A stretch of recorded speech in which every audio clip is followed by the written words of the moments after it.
Hello and welcome to the Blue Ball Podcast. I'm Luke Crummage. Joining me, as always, is my good buddy Tyler DeSena, and we are here for our college football show. So this is the first time that we will be having two podcasts in a week. A little bit different than during draft season. But Tyler, how are we feeling? Are we excited for today, pal? Doing great, doing awesome, excited for this show. I think that there's some exciting games this week, some exciting games that happened last week, and more importantly, exciting players in both weeks. So I'm really excited to talk about those guys, some guys that we pointed out. And I know that at the end of the show, we've got specific players that we wanted to highlight for each of us. Yes, we have a little bit of a segment at the end. You know, we're not the best at segments. However, we're going to do one. We just like to flow. We like to let it vibe, but we got a segment this time, folks. We're big time now. First up on the list, I think we have to talk about Caleb Williams and USC and Colorado and Shedeur Sanders and everything that went into that game. This isn't going to be a game review. That's not what this podcast is going to be. We are going to talk about the performances of these players in the game and how it affects their draft stock and things like that. This was a really good first half for Caleb Williams and a really shaky second half for Caleb Williams until that final drive, and a really shaky first half for Shedeur Sanders and a really, really good second half from Shedeur Sanders. So there's a lot to talk about here, Tyler. Yeah, I obviously, like you said, it was kind of inverted for both players, but I think we kind of know, like with Caleb Williams, at least where his draft stock lies. So as much as like that is the guy you want to talk about because he's a really exciting player, I think this is just as exciting for Shedeur Sanders. The fact that he was able to bounce back in that second half, and it just seemed like there was throw after throw after throw in this game that were like tight windows on the money. And that's one of my favorite things about Shedeur is that a lot of people talk about, hey, there's the playmaking ability, the arm talent, the ability to make plays in and out of structure. But it's the fact that almost every time it just seems like the ball is hitting dudes in the chest. And I love his accuracy, especially in tight pockets. There are a lot of times where, especially with Colorado, who has some issues up front on both sides of the ball, sometimes he's getting collapsed in on the pocket, and he still just uncorks like missiles over the middle of the field. I love his short to intermediate accuracy, and I thought he showed it off a lot in this game. And obviously, it did result in a loss, and it was a game that kind of felt like it was out of hand. Even like no matter how close the score got, it just kind of felt like USC was going to pull it out. But it was still an impressive individual performance from Shedeur Sanders. I know Dion was talking like, hey, if he would have gotten the ball one more time, we knew it was going to happen. And I have to say, through the first, 5 weeks of Shedeur Sanders playing football, I kind of agree with him.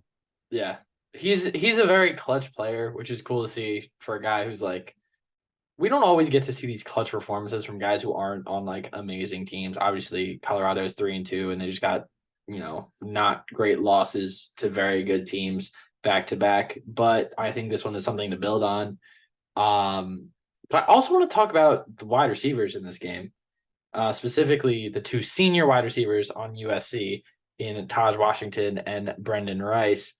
Brendan Rice is a touchdown magnet and has a silky smooth release. Mixing my words up here, folks. I really like him as a player. He was at Colorado beforehand. I was really excited to see where he transferred when he went to USC. It kind of felt like a match made in heaven.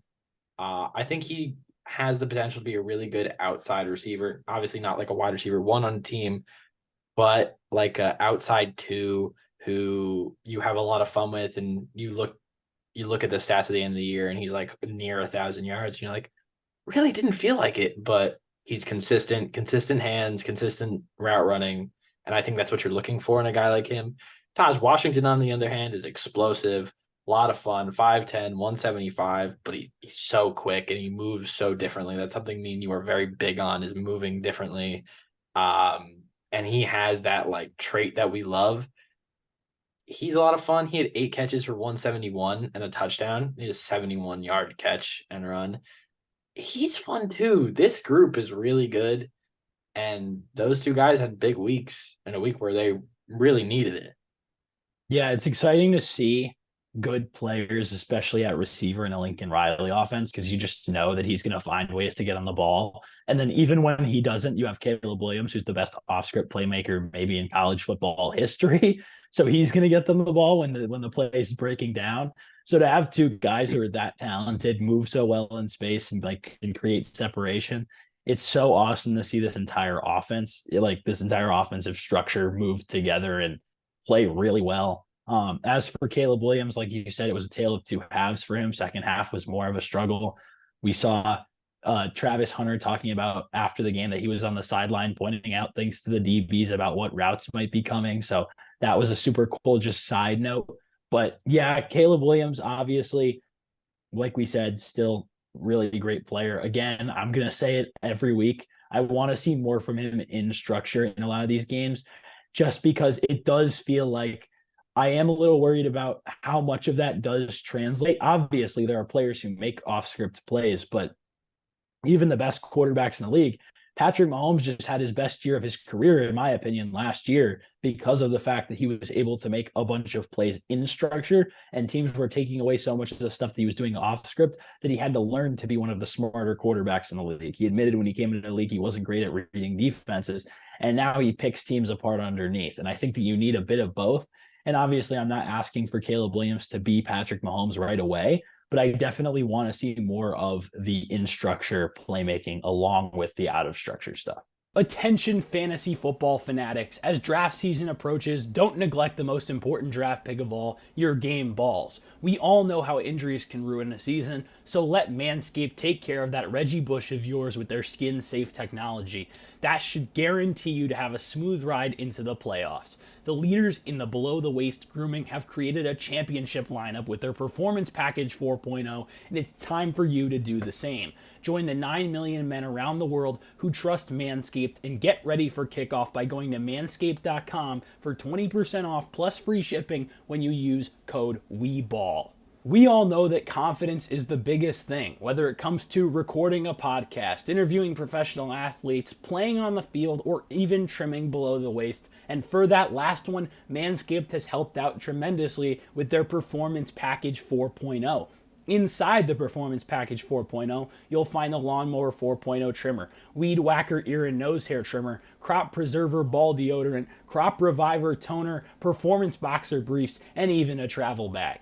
Slotted at quarterback, we've got the Lawnmower 4.0 trimmer. This spaceship is here to guide you on your journey to trim your body, balls, and even your A-gap. This 4th generation trimmer also features a cutting edge ceramic blade to reduce grooming accidents thanks to their advanced skin safe technology. The Lawnmower 4.0 has a 7,000 RPM motor, a new multifunction on off switch that can engage in a travel lock, and is even waterproof. The Lawnmower 4.0 also has a 4000K LED spotlight, brighter than Bryce Young's future in the end zone. The Performance Package 4.0 also includes the Weed Whacker, the ultimate flex. Watch it run through your ear and nose hairs like Aaron Donald runs through to sack your favorite quarterback. The Weed Whacker is also waterproof and uses 9,000 RPM motor-powered 360-degree rotary dual blade system. This ear and nose hair trimmer provides proprietary skin safe technology, which helps reduce nicks, snags, and tugs in those sensitive ear and nose holes. Don't forget to use the Crop Preserver ball deodorant and the Crop Reviver to help your little bench warmers be on their A game while feeling the sun's heat. Manscaped even threw in 2 free gifts to the Performance Package 4.0, the Manscaped Boxers and the Shed Travel Bag. So who's the commissioner now? Get 20% off plus free shipping with code WEBALL at manscaped.com. That's 20% off and free shipping with the code WEBALL, WEBALL, at manscaped.com. It's time to put the PP back in PPR and get a grip on your pigskin this season with Manscaped. Yeah, I agree. We've talked about it. I feel like ad nauseum. I like when a quarterback can do the easy things, but has the ability to do the hard things. And sometimes with Caleb Williams, it feels like he's reluctant to do the easy things because he knows he can do the hard things. And that's, it's spooky, a little spooky. I'm not a big fan of that when it comes to a young quarterback, but obviously the guy's supremely confident. I mean, he is like writing that team stink on his nails. So he has that that trait that's like, oh, he's a guy. So it's hard to fault him for it because you know he can do it. But I don't want him to be doing this all the time. I don't want this to be always on your horse, always ready to go. You don't want it to And be a crutch it's the because thing at we the talked NFL about with level, it can't be Bryce. a crutch. Yes, It's the exactly. thing we talked about with Bryce last episode where your offense coordinator feels like they don't have to do much because you can do so much, and it ends up screwing the quarterback over, if we're honest. Let's move on to another game. I feel like we've talked about that one enough. Let's talk about some more players. I know there are two players on the offensive side of the ball for Texas that we wanted to discuss. And I have one on the defensive side of the ball. So let's get after it, pal. Yeah, I obviously we know we know about Quinn Ewers. We know that he's playing honestly really well this season, and that's somebody that we both kind of have as either the third or fourth quarterback in this draft thus far. We know that Caleb and Drake are the 1 and 2.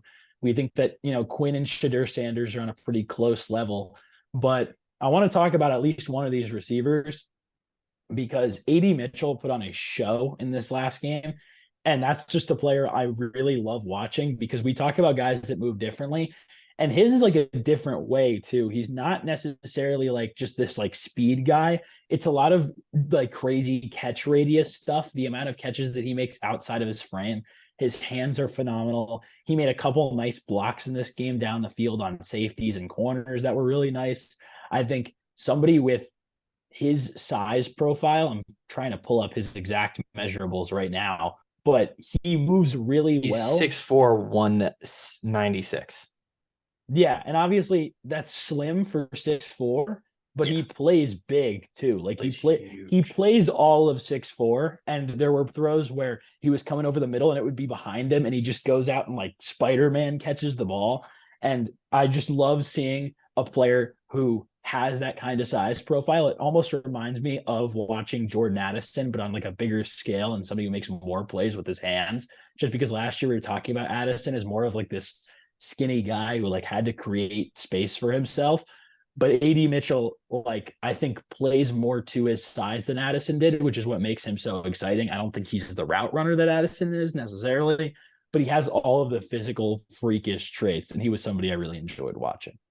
Yeah, AD Mitchell, when you watch him play, it's like, man, how did it not work? Like at UGA, I mean, 29 catches, 426 yards his first year at UGA, and then 9 catches, 139. I believe he was hurt most of last year, but like, there's been this running trend of like UGA wide receivers leaving and becoming really good. And he is one of those guys who's become really good. He put on a show versus Terrion Arnold, who I am very high on, versus in the Alabama game. This week he has Oklahoma, which that defense is probably one of the best Oklahoma defenses I've seen in a very long time. And it feels like he has more than this, but the guy only has 321 yards. Like it feels like he's having more of an impact. And I think that's because his catches have been very important.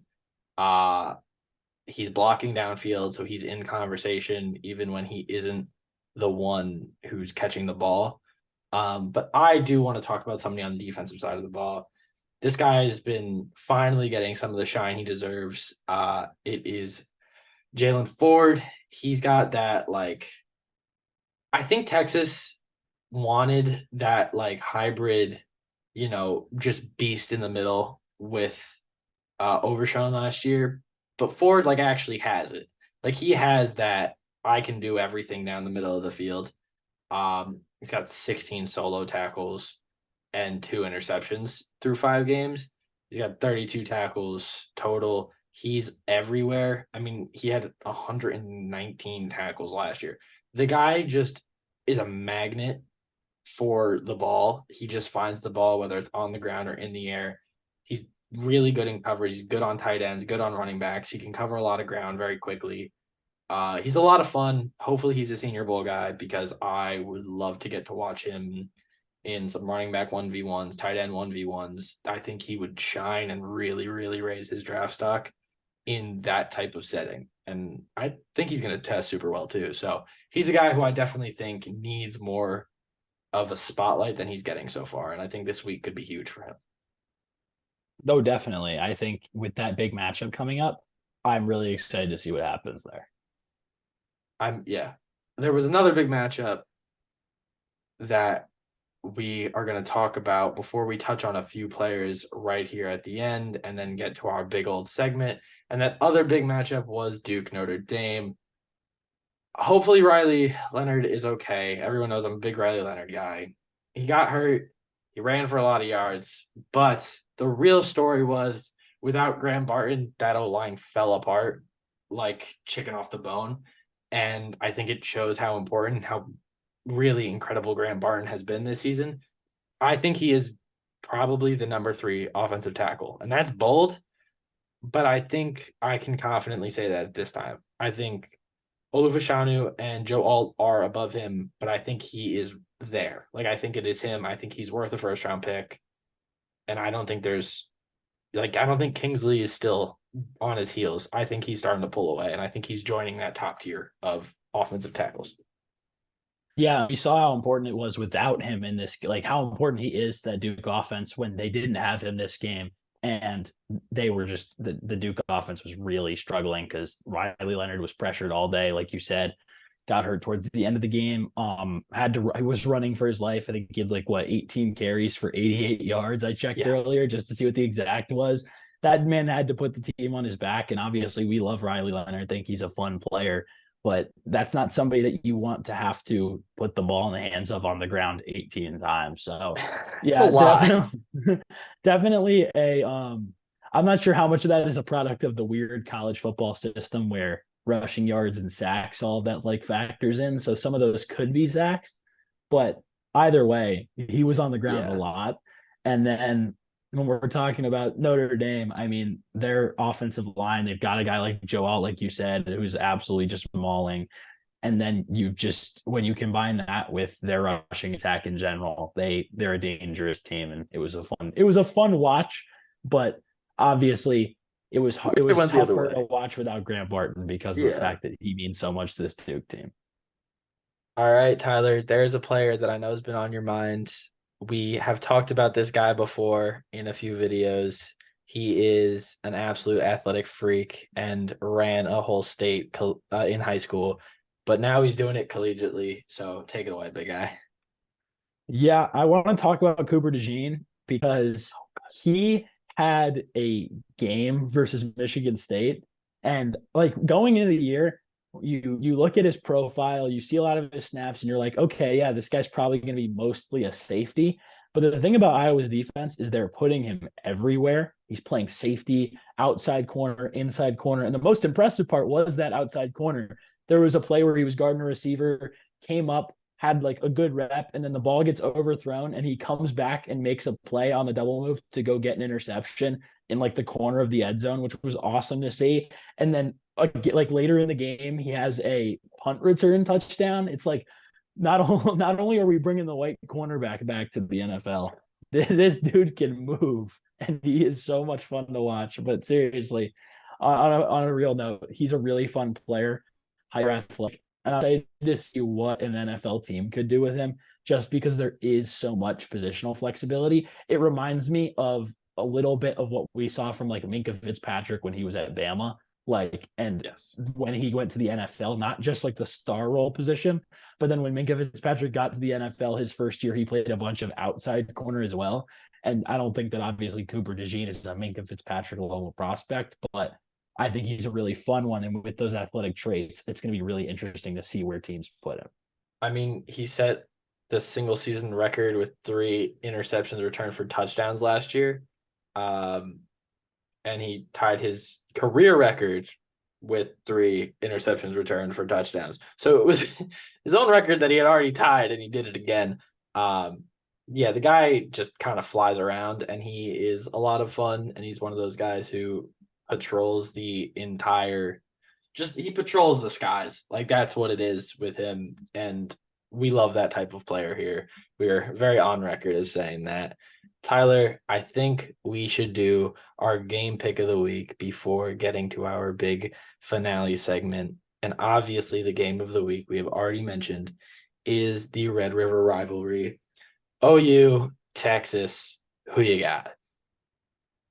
See, I think this is going to be a close game because both of these teams both have kind of dueling strengths. Oklahoma's being the fact that they have their best defense that we've seen in a while. And Texas, obviously, having just so much offensive firepower with those receivers, with Quinn Ewers. But I have to say, I'm thinking that this is going to be really close. I'm going to go with Oklahoma just because that defense is so much better than what we've seen in the past. And I don't know. I know that like all logic points in the direction of Texas, but these games get weird and it might come down to who can get stops first. And I feel like Oklahoma's defense is honestly a lot better than they're getting credit for oftentimes. So I really do think that Oklahoma could pull out this win. I think Dylan Gabriel is a very good player. I like a very good college football quarterback. I think that this Oklahoma defense is very good. I think Quinn Ewers is a better quarterback. I think Texas's defense is good enough. And I think Sark is a better coach. Not overall head coach, but I think he will outsmart Brett Venables. I'm going to go with Texas. We got dueling opinions here. This is how we like it, folks. But I just have more faith based on who they've played, probably because Texas beat Alabama before Alabama really knew what was going on in their season. Now they've kind of figured that out. Maybe it was timing. Maybe they got lucky with that. And I'm going to be super wrong about Texas being very good. But I think this is the year that Texas could get to the playoffs and like actually do the thing. And I think they know that. So they're going to try and take advantage of it before they get into the SEC. Yeah, it's definitely gonna be a weird game. I kind of wanted to pick the upset just because I think it could be so fun to see. But yeah, I think it's OU's gonna be favored. OU's They got are? the matchup predictor from ESPN. They're 54%. Okay. I knew that like a lot of places were gonna have it close, but I didn't expect OU to have a favorite from anybody. I mean, the line is Texas by a touchdown, but But the predictor is leaning in the direction of OU, which means something could happen. cheeky. Either Little way, cheeky. I think you have a new segment that you want to introduce, and we both have do. a player that we want to talk about. So go for it. As you know, we are big Senior Bowl boys. We love the Senior Bowl. It was a joy to be in Mobile. But seniors need their shine because of all these people with extra COVID year. This senior class is loaded. It is jam-packed, full of talent. And we think that we need to start recognizing some of these guys. So our very first senior spotlight, this will be a weekly recurring theme throughout the end of the season and until we move into our actual full draft content and start talking about everybody as a whole. We are going to be doing a senior spotlight. Tyler, you are going to be going first. I'm going to let you do your little run on whoever you choose who is a senior, and then I will take over and do my bit. Go ahead, big guy. You were talking about how much fun we had in Mobile, and it was a total blast. We got to talk to so many players. We met so many awesome people, players, personnel, everybody alike, media people. There are so many people to shout out. And one of the things that was so exciting was getting to talk to all these guys on the field. And we looked at the roster and we were super excited. And I was thinking, what players would make this year even more exciting than last year? And I think it would be getting more of these quarterbacks that we have considered some of these top guys in the draft. And there's no quarterback that's playing at a more like exciting level right now as far as a senior is concerned than Michael Penix. So that's who I immediately went to. And what makes Penix so much fun is obviously the arm talent. The dude is flicking it all over the yard, just absolutely making plays left and right. He's making really good decisions, which is a big thing that you want to see, especially in that offense where it's so much vertical passing attack. I know in the past that we've done the compare and contrast between him and Hendon Hooker, but the thing is, there's so much more variance in this offense, this Washington offense, and Penix is operating it at a really high level. So that's the player I went to. Like I said, just awesome physical tools. Obviously, a bit older of a prospect, and there's been some injury concerns, but still somebody who's really fun to watch. And with those physical traits, if he can just keep playing at a high level, he can play himself into a really high selection this upcoming draft. Yeah, I think we have been very on record about him and how there are concerns, but we know he's a good player. I'm going to go with a guy who has been someone I've been a fan of for a very long time. He's finally getting his shine at my favorite team. Call me a homer, but I am picking Chris Braswell, edge, Alabama. He had to sit behind Will Anderson. He had to sit behind Dallas Turner, Drew Sanders. All of these guys came in and kept taking the spot from him every year when I thought he was going to get it. He finally has the starting spot across from Dallas Turner, and he's making the most of it. He already, through 5 weeks, has more touchdowns, more sacks than he had his entire career. He had a pick this week. He has active hands, active feet. He's a superb athlete, sure tackler, and he is the difference on this Alabama defense from these past 2 weeks where they've looked really good against Ole Miss and against Mississippi State versus the first 3 weeks of the season where they looked honestly atrocious. They were not good. It's different now that Chris Braswell is in his mode. He's being able to get after the quarterback. He's being allowed to get after the running back on rundowns. He's being able to blitz more.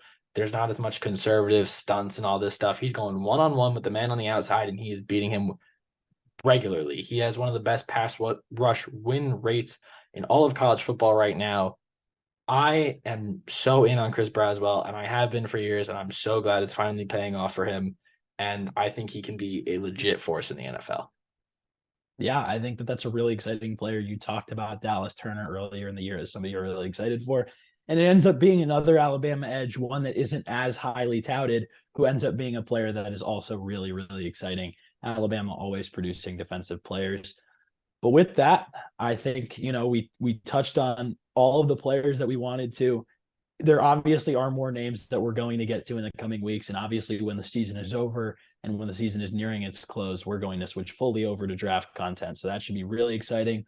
We'll have another NFL show coming for you early next week, another college football show coming around the same time as this one next week. So Luke, if you want to close us out without further ado.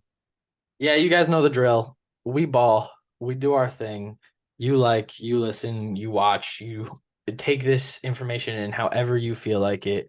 We hope you stuck around to this point. Thank you so much for listening, and we ball.